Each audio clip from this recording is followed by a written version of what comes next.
Hi everyone, it's Kate from the Forge Line. I am back this week to talk all things Sewing Bee. If you haven't watched the show, don't watch the video because there are spoilers in here. Come back when you've done it and we can talk about the patterns featured. So this week was Children's Week, and a little side note on that, I'm filming this very early this morning, so I'm really sorry if you can hear squawking in the background. That is my son wrestling with my dog, which is pretty much their favourite thing to do with each other, and it's almost impossible to stop. So if you can hear like laughing and shouting, that is them, so sorry about that. Right, so the first challenge, they had to make dinosaur dressing gowns, which I thought was such a fun challenge. I loved it. So for anyone that didn't see the show, they inserted sort of triangles all the way up the centre back seam and then over the top of the hood, and they put teeth on it, and it was just, it was like a really fun challenge, but also I thought quite tricky because obviously everything's miniature because you're making it for children. So in terms of patterns, I've got, there isn't a dinosaur dressing gown pattern, so there's a gap in the market, any indie designers, but I've got two options if you wanted to kind of make it. So I found a really classic, actually it was really hard to find one with a hood, so a dressing gown with a hood. So it's a simplicity pattern, it's the 1572. This actually looks like a really nice pattern. It's got little like pajama t-shirt top and shorts and long ones as well. And actually I was thinking the t-shirt pattern you can just use as a t-shirt pattern, and the shorts can be just made into shorts as well. So actually it's quite, if you make children's clothes, this is quite a versatile pattern. I think you could get quite a lot of wear out of it. So this one I thought would work really well. It's got the little raglan sleeves and the hood, so that would work perfectly for that. If you want to go mega dinosaur, I basically just wanted to put this in because I just thought it was such a funny outfit. It's another simplicity one. It's the Simplicity 1765, and it's actually kind of hilarious. There's also a little outfit for your dog. Basically, who doesn't want to own this? I would actually, has anyone ever made this pattern? I would just love to see it actually made, because some of these costume ones, I'm like, does anyone ever actually make them? I mean, of course they do, but if anyone's made one of these, I'd really love to see them. So second challenge was the upcycling challenge. So I'm just going to have a sip of my tea. And for this challenge, they had to upcycle denim jackets, which I thought was really nice. So they had denim jackets all on little rail, and then underneath was kind of scraps of fabrics. And they had to do something interesting with the jacket, which I thought was actually quite an interesting one. And they actually did really nice things. Right. So then they got on to the final challenge, which is making an item of occasion wear for children, which I thought was actually a really nice one. And I thought it was interesting before we saw what they were going to do, to see what patterns they'd picked, whether everyone's going to go very traditional little girly. But actually they did quite interesting things. So we've done pretty well this week. This week felt like quite, I'm not going to say easy, but compared to the last couple of weeks, it was much easier to find stuff. So first pattern is Tony's, and he actually won Garment of the Week. So his was the beautiful white neoprene dress with a big bow at the front. So it had a gathered or kind of pleated skirt, and I think the fabric that he used, and they said actually was so interesting, and it made such a sort of dramatic shape. I thought it was really clever. He also used a really like a scuba zip up the back, like really heavy duty plastic zip up the back, which I thought also made it quite interesting. So this is a pattern company I've never heard of before. It popped up on the screen, so I know this one is right. It's called Mingo and Grace, and it's the Blake Girls dress. Obviously everything down below will have links, so you can go and find them if you want to. So this goes from 12 months to 14 years, so it actually does a really great size range. It's really cute little fit and flare dress. And I'm assuming it is PDF only. I think it's American because it's in dollars. So yeah, that was the first one. I thought it was a really good pattern. Next up was Vicky's. She made this sort of, she wanted to make a party dress for her daughter.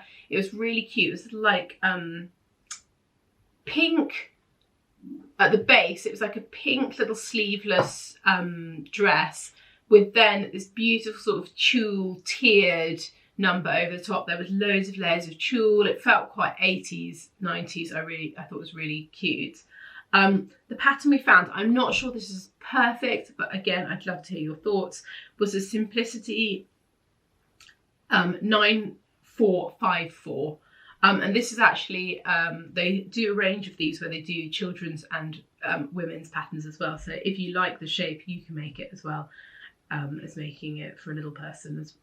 So there's quite a lot of variations in this, but I think it felt really similar. It's got the tiers of gathering. It's about the same length, but I could be wrong. So thoughts on that one.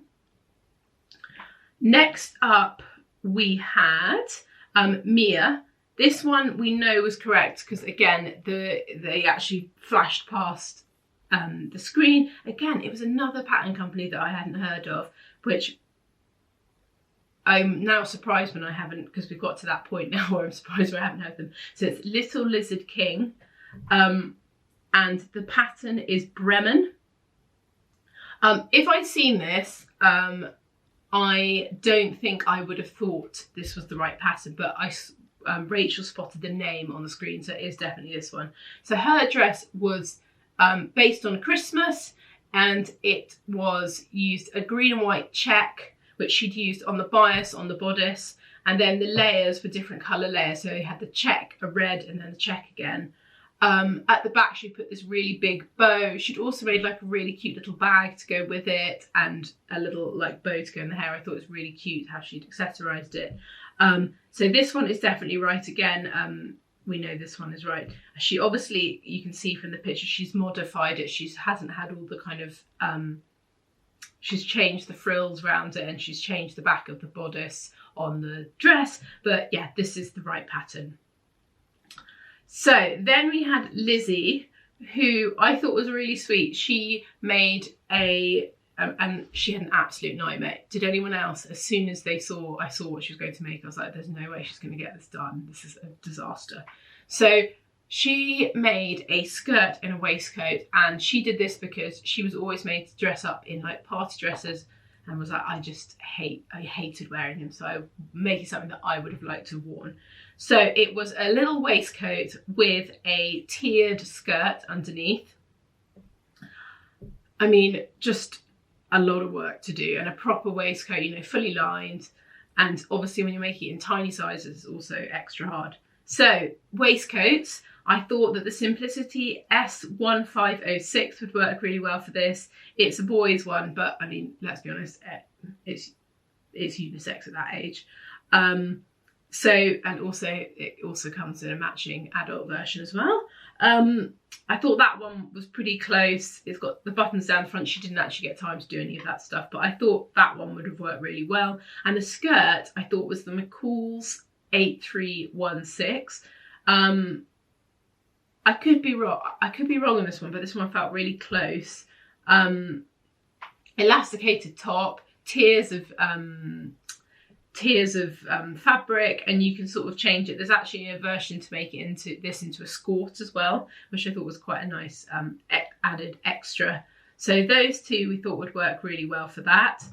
Then we had Lauren's, which I was like is going to be an absolute nightmare to find because it's so kind of, I just thought it was going to be really hard. But anyway, luckily it also popped up on the screen, so we know that this is definitely right. It's from this same company, Little Lizard King, and it's the Liberty dress, and it's super cute. And Lauren had said that she made lots of dresses for her daughter. So it had little puff sleeves, Peter Pan collar, buttons down the front, and then almost like a little kind of dress, almost dungaree style dress that went over the top. But it actually was all one piece, and then it kind of flared out. I mean, it was super, super kind of girly. And she'd made it in a Liberty fabric with white on the top. I mean, it was so cute and beautiful. But this, yeah, is definitely the right pattern for this one. Then we had Fauve. She made a little, like a jumpsuit in Liberty fabric. It was wrap at the front. The idea was that she wanted you to be able to step into it because it's easier for getting them dressed. the pattern that we thought could work was a Simplicity 8850. I'm not 100% sure this one is bang on, but it's very close. And actually, if you haven't seen this before, it's such a nice pattern. So little jumpsuit, there's a dress variant as well. Wrap at the front, little bow to tie it, which hers had a bow on it. You can make it sleeveless or not sleeveless, and there's a little ruffle on the sleeve. Actually, maybe it is this one. Maybe it is this one. Now I'm looking at it. Maybe it is. It's pretty close anyway. So that one would work perfectly for that. And I just felt really sorry for her. She had an absolute nightmare. And I sort of was, I don't know about you guys, but I was like, I think this is the end for her. So I felt really sad that she was gone because I really like her and she's really funny as well.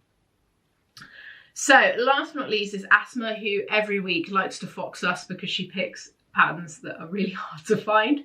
So her dress was a really sweet, like little kind of princessy dress.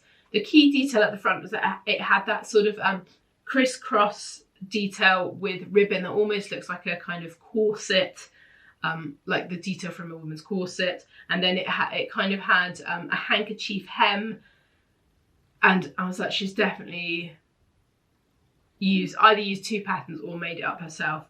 But I did find a pattern that had that detail at the front. So the new look 6278 I thought would have worked really well as a kind of, I definitely know that isn't perfect, but I think that would be a really good starting point.